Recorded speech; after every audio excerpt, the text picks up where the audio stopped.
Bem-vindo ao podcast Clube da Leitura. Meu nome é Sofia Ramos e convido-o a ouvir regularmente entrevistas a autores de livros que são apresentados no Clube da Leitura, o primeiro site social português sobre livros e criação de comunidades de leitores.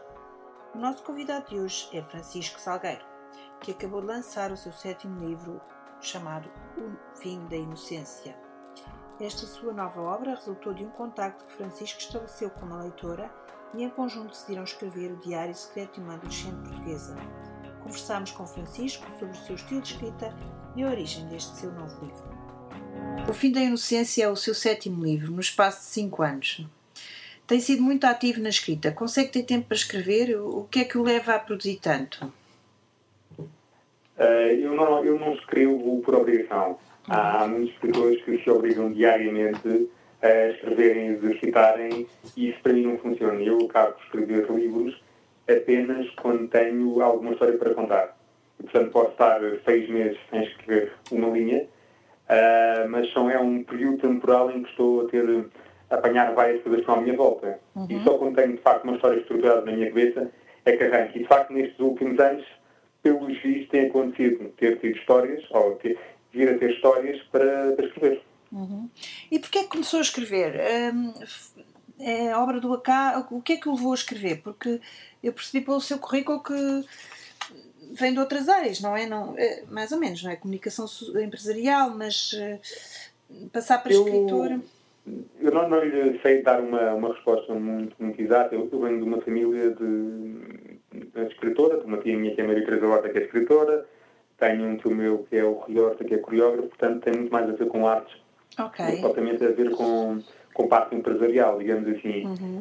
Portanto, isso eventualmente poderá ter levado a ter alguma coisa entre mim que um dia me tenha levado a escrever. Eu comecei a escrever numa revista sobre televisão, numa altura em que eu trabalhava na TV Cabo, comecei a escrever, as pessoas começaram a gostar, e foi depois um processo contínuo, sem nunca ter havido da minha parte nenhuma intenção voluntária de escrever.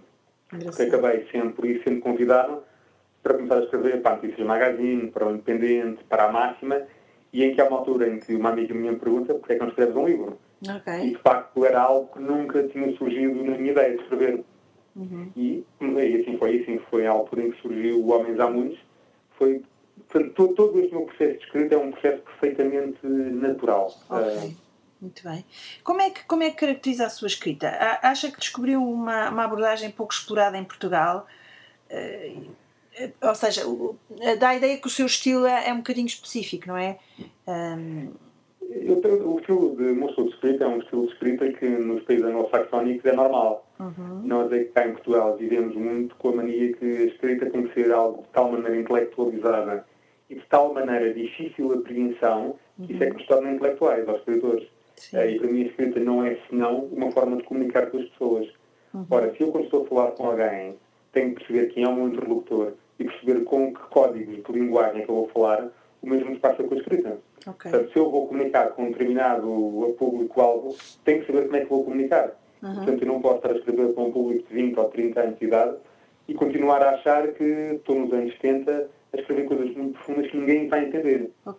Então, Depois todos me irão dar uma palmadinha nas costas, mas que a mim não me serve nada, porque eu no fundo quero comunicar e nada mais. Então conhece bem o seu público-alvo, conhece bem as suas leitoras. Dá-me a ideia, por exemplo, neste livro, já lá vamos, mas que está muito envolvido com quem lê, não é? Em termos de que o acompanha regularmente. Sim, para mim é fundamental estar em contacto com o meu público, porque eu não posso colocar numa posição de sobranceria de eu escrevo, as pessoas compram, eu ganho dinheiro. Essa não é de toda a minha forma de estar. A minha forma de estar é eu dou um X tempo da minha vida para escrever, as pessoas dão um X tempo da sua vida para ler e para gastarem dinheiro, e as coisas não podem ser apenas uma transação comercial. Tem que haver algo mais do que isso. Mas nós estamos numa época em que estamos todos muito perto uns dos outros, através de um clique, seja através de um Facebook, seja através de um mail. Portanto, não faz sentido eu continuar a criar uma barreira intransponível. E daí a necessidade que eu tenho e a vontade que eu tenho de ter muito feedback das pessoas. E tem sido este contacto com as pessoas que, desde que eu comecei a escrever, que me leva a ter uma base de pessoas que me leem muito regularmente. Eu, quando começo a escrever para a Notícias Magazine, que terá sido há cerca de 12, 13 anos, imagino eu. E agora, das únicas pessoas em Portugal inteiro colocavam um endereço de e-mail junto ao texto para receber feedback das pessoas. E nessa altura eu estava a receber por cada fim de semana que eram publicados os artigos cerca de 100 a 200 e-mails. E o que é que beneficia dessa troca? O que é que isso lhe dá como escritor, concretamente? Dá-lhe histórias? Dá-lhe... Pode dar histórias, como foi o caso deste último livro.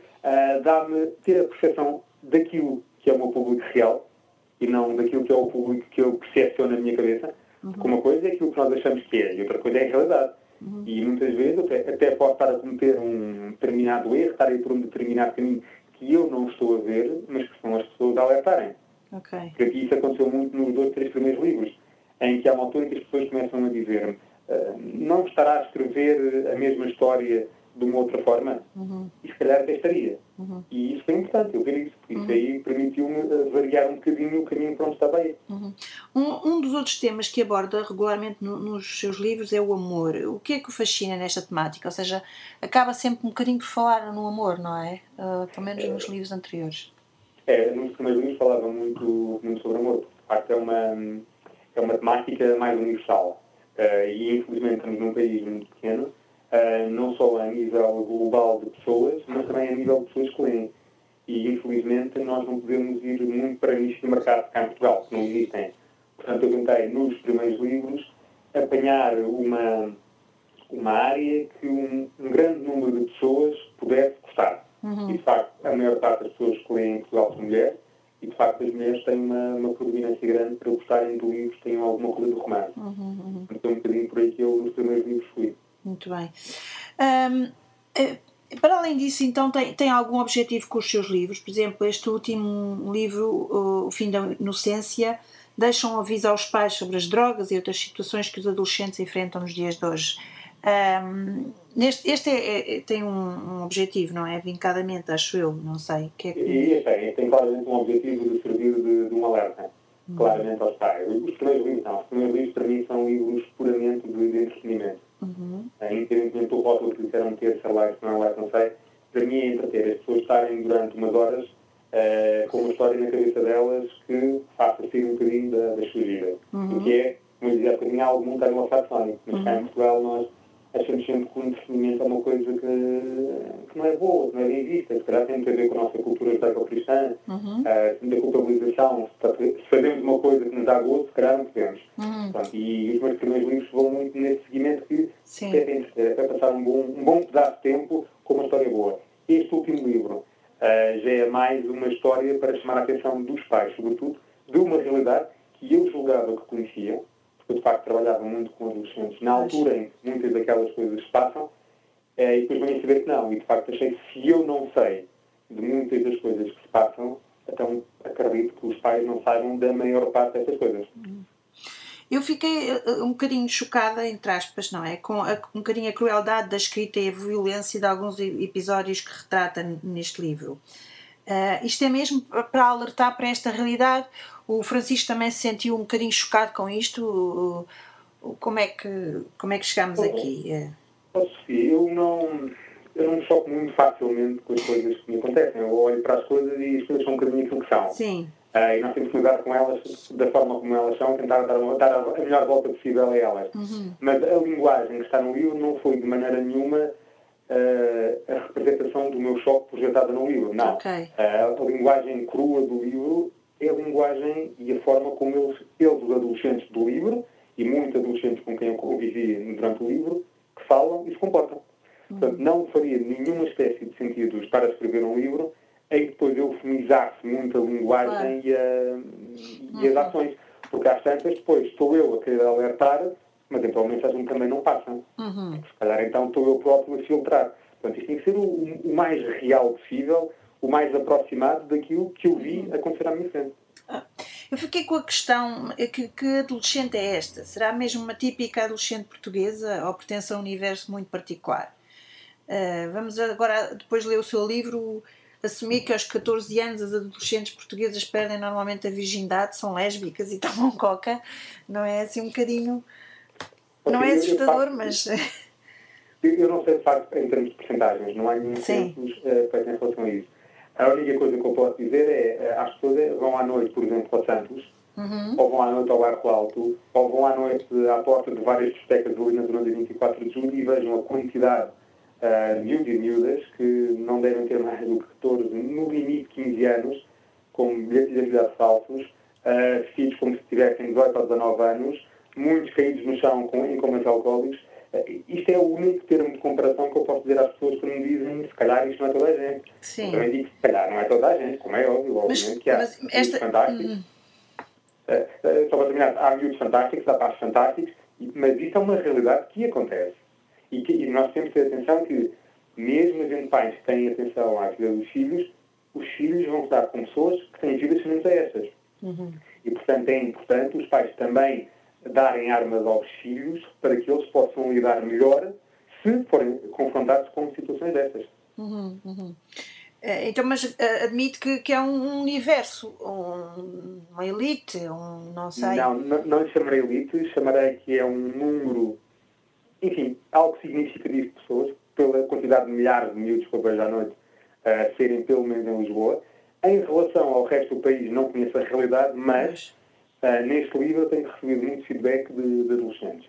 Apesar do livro não ser escrito prioritariamente para adolescentes, tenho recebido muito feedback. Sim. E o feedback é de várias zonas do país, de vários estratos sociais, porque dá para perceber da zona onde moram e do tipo de conversa, da forma como escrevem, de vários estratos sociais.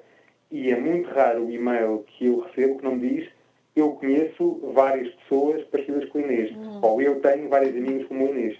Isto acontece. O que é que o Francisco acha desta realidade? Qual é a sua opinião como português, como pessoa normal? O que é que acha disto? Para si?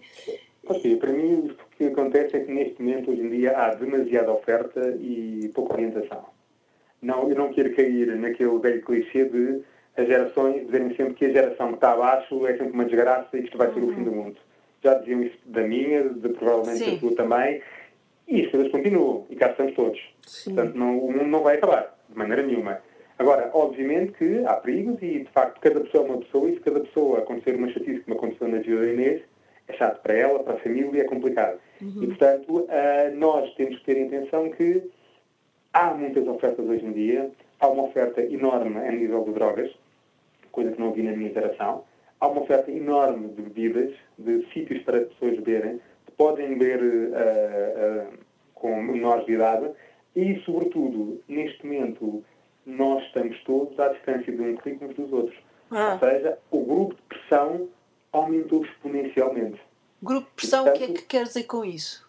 O grupo de pressão, o grupo de amigos, é se o meu amigo faz ok. eu tenho que fazer mais um para ser melhor do que ele. Muito bem. Só que o problema agora é que eu não tenho meia dúzia de amigos. Agora tenho 3.000 amigos. Agora tenho 4.000 amigos. Ok. Portanto, toda essa pressão aumenta muitíssimo mais. E que os leva, então, como acontece no livro, a fazerem excessos muitíssimo maiores do que eram feitos na nossa idade.